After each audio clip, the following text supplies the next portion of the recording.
English Out Loud podcast. Your daily practice for natural English.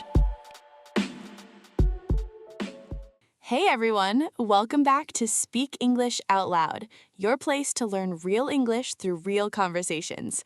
I'm Maya. And I'm Tom. Maya, I need to hear something from you before we start today. From me? That's new. Usually it's you with the confession. Not today. Today it's your turn. Tell them what happened at that work event last month. Oh no, that story. That story. Okay, fine. So I was at a professional event, a room full of people I didn't know, and someone asked me a simple question. What do you do? A question I have answered thousands of times, and I just completely fell apart. Tell them exactly what you said.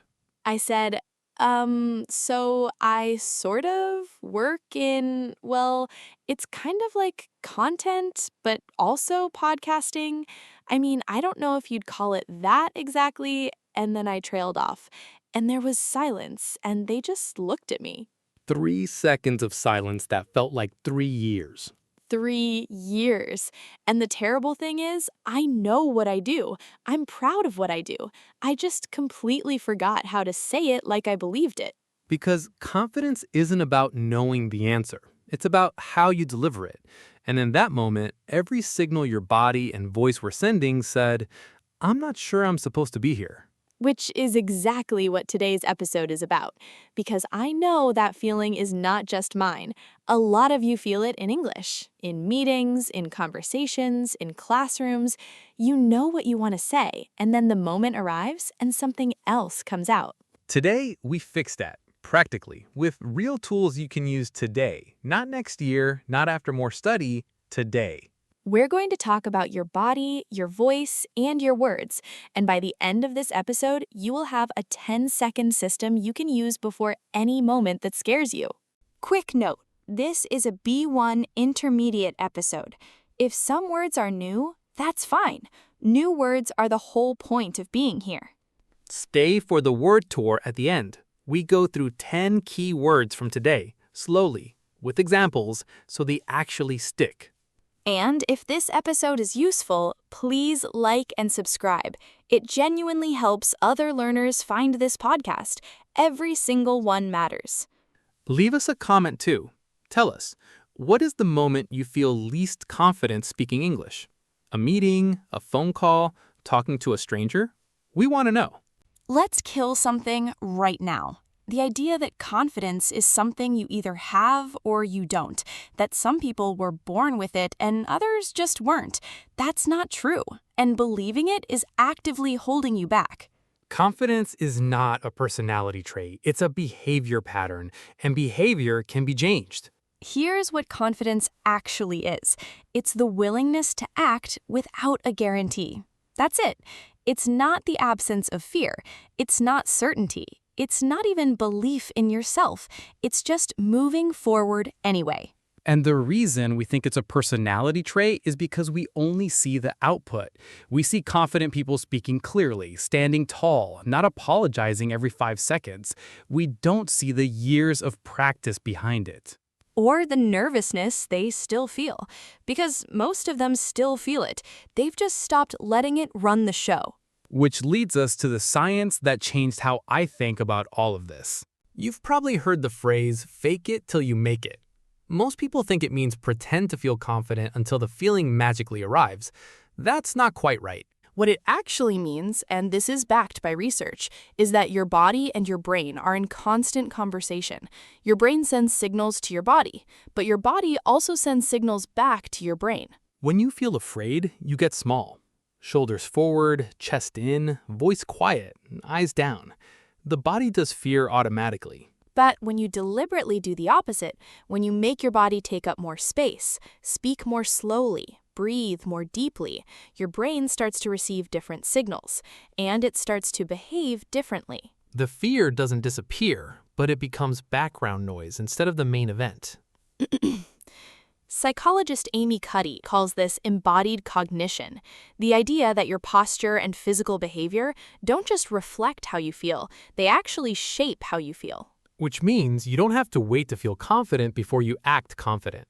You act confident first, and the feeling has a better chance of following. And today we're going to show you exactly what that looks like in 3 areas: your body, your voice, and your words. Area 1, your body. And I want you to actually do this as we talk, not just listen, do it. Right now, whatever position you're in, notice it. Are your shoulders forward? Is your chest caved in? Are you making yourself small? Most people, when they're nervous, do exactly that. They physically shrink, which tells every person in the room and your own brain that you're not sure you should be there. So here's the first adjustment. Sit up. Roll your shoulders back and down. Not up and tense, back and down. Open your chest. Take up the space you're allowed to take up. Notice how that feels different. That's not fake. That's your body sending a different signal. Second body signal, eye contact. In English-speaking cultures especially, eye contact communicates that you believe what you're saying. Avoiding it, looking at the floor, at your notes, anywhere but the person, reads as uncertainty. We're not talking about staring. That's uncomfortable. We're talking about holding eye contact long enough to finish a thought. Look away to think, come back to deliver the point. Look away to think, come back to deliver. That's the rhythm. Third body signal, stillness. Nervous people fidget. They touch their face, shift their weight, play with their hands. All of that movement broadcasts anxiety to the room. Confident people are still, not rigid, still, deliberate, as if they have nowhere else to be. And here's something that surprises people: the pause. Confident speakers pause often. They don't rush to fill every silence. The pause says, "I'm thinking, and my thoughts are worth waiting for." Nervous speakers fill every silence immediately with words, sounds, filler words, and that urgency is exactly what makes them sound uncertain. Area 2, your voice. And I want to say something that might be uncomfortable. Your voice is probably giving you away, even when your words are completely fine. There are 4 vocal habits of nervous speakers. Most people have at least 2 of them without knowing it. Habit 1, uptalk. Ending statements as if they're questions, like every sentence goes up at the end, even when you're not asking anything. If you do this, you're turning your statements into requests for permission. You're saying, "Is this okay? Do you agree? Am I allowed to say this?" The fix, end your sentences going down. Statements fall. Questions rise. If it's a statement, land it. Habit 2, speaking too fast. When we're nervous, we speed up, as if we're trying to get our words out before someone stops us. Slow is confident. Fast is anxious. Slow says, I trust that you want to hear what I'm saying. A simple rule: if you feel like you're speaking too slowly, you're probably at the right pace. Habit 3, volume. Nervous speakers trail off at the end of sentences. The most important words, the ones at the end, disappear, and the listener feels uncertain, even if they can't explain why. Keep your volume consistent to the end of every sentence. The last word should be just as clear as the first. Habit 4, filler words. Like, sort of, kind of, I mean, basically. Every language has them, but when they appear every few words, they signal that you don't trust your own voice enough to let silence do the work. The fix is not to eliminate them completely. The fix is to replace them with a pause. Instead of just stop, breathe, continue. Area 3, the words themselves. And this is where English learners often give away their confidence to most, not because their English is bad, but because they've learned the language of doubt. What do you mean? Phrases like, "I'm not sure if this is right, but," or "Sorry, this might be a stupid question, but," or "I just wanted to quickly say." These phrases make you smaller before you've even started. They're pre-apologies. You're apologizing for taking up space before anyone has complained. And the strange thing is, they make listeners less confident in you, not more comfortable. When you say, "This might be wrong, but," the listener's brain immediately prepares for something unreliable. Whereas when you just say the thing clearly and directly, the listener's brain prepares to receive information. Now, here's the important nuance. We're not saying be arrogant. We're not saying pretend to know things you don't know. If you genuinely don't know something, say so directly. I don't know, let me find out. That's confident. That's honest. What's not confident is preemptively apologizing for your own existence in the conversation. There's a difference between intellectual humility and social self-erasure. Keep the first, drop the second. I want to speak directly to the English learner thinking, this is fine for native speakers, but I have an accent.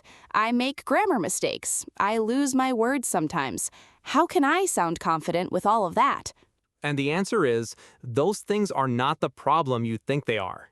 Research consistently shows that listeners rate speakers as more or less confident based primarily on delivery, pace, eye contact, posture, and directness, not grammatical perfection. A speaker with a strong accent who looks you in the eye, speaks at a measured pace, and doesn't apologize for themselves reads as confident. A native speaker who hunches, mumbles, and adds sorry before every sentence reads as unconfident. Your accent is evidence that you are doing something extraordinary, communicating in a language that is not the one you were born into. That is something to stand behind, not apologize for. What gives you away is not the accent. It's the apology for the accent. Stop apologizing. Keep the eye contact. Keep the pace. Keep the posture. The rest takes care of itself. Word tour time. Slow down with us. Say these out loud if you can. These are yours to keep. Come back to this section anytime. Replay it. Let the words stick. Confident. Feeling sure of yourself and your abilities, or behaving as if you are. She looked confident, even though her hands were shaking under the table. Posture. The position of your body, especially how you hold your back, shoulders, and head. His posture changed the moment he walked into the room, and everyone noticed. Uptalk. The habit of making your voice go up at the end of a sentence, even when it is not a question. She had a strong uptalk habit. Every statement sounded like a question. It made her seem unsure. Filler word. A sound or word used to fill silence while thinking, like like, or you know. I counted 12 filler words in 2 minutes. When I paused instead, everything changed. Deliver. To say something in a clear, effective way. To communicate it with intention. It doesn't matter what you say if you don't deliver it well. The delivery is half the message. Authority. The quality of speaking or acting in a way that makes people take you seriously. She spoke with authority, not loudly, not aggressively, just clearly and directly. Preemptive. Done in advance to prevent something, acting before something else occurs. The apology was preemptive. She said sorry before anyone had complained. It weakened everything she said after. Embodied. Existing through or expressed in the body, when something physical shapes your experience. Embodied cognition means your body affects your mind. Stand taller and your brain responds differently. Deliberate.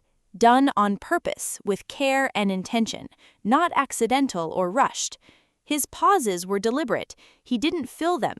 He just waited, and the room waited with him. Trail off. When your voice gradually becomes quieter and weaker at the end of a sentence. She had a habit of trailing off. The last words always disappeared, and the listener felt uncertain. Here's what we want you to take from today. One thing, just one. You do not have to feel confident to act confident. The behavior comes first. The feeling is a follower, not a leader. Shoulders back, voice down at the end. Pause instead of No preemptive apologies. Eyes up. That's not a personality change. That's a Tuesday afternoon decision. And if you use the 10-second reset before your next scary English moment, come back and tell us what happened. We want to hear every single story. Like and subscribe if today helped. Share it with someone who says sorry too much. This is Tom. And this is Maya. You've been listening to Speak English Out Loud. See you next time. Shoulders back. Eyes up. Go.